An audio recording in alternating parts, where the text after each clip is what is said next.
So, what's up guys? So, hindi pala ako nagre-record kanina. Ulitin ko na lang mga pinagsasabi ko. Ano ko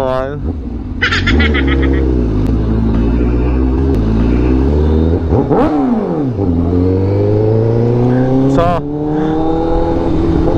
what's up sa inyo? So, update lang ako about sa shop natin, sa Jams Footwear Shoes. Sa may bandang San Marino, sa may kanto, makikita nyo naman yon. So sana makapunta kayo, mag-open na yon. Siguro sa Feb 9 or 10, Chinese New Year ata, i-open namin.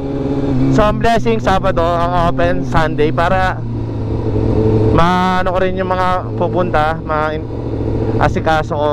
Kasi kung pagsasabayin ko, baka kaya naman dumayo pa kayo tapos di ko kayo maasikaso, di ba? So dalawang araw na lang. Yung isa blessing, iwalay na lang natin yung blessing. Tapos linggo, opening. So kahit naman tumingin kayo doon, pwede pa rin naman. Kahit sa linggo yung opening, pwede pa rin kayo tumingin. Kung gusto nyo bumili, walang kaso yun. Ang purpose lang noon, kaya ako dinalawa kasi para ma-entertain ko yung mga bisita, mga tropa na pupunta, di ba? So ilagay ko na lang dito yung bagong update sa ating shop. So yun lang naman. Pupunta akong meeting ngayon sa Tansa.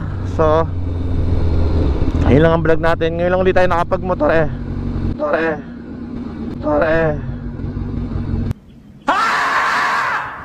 Pumiyok pa.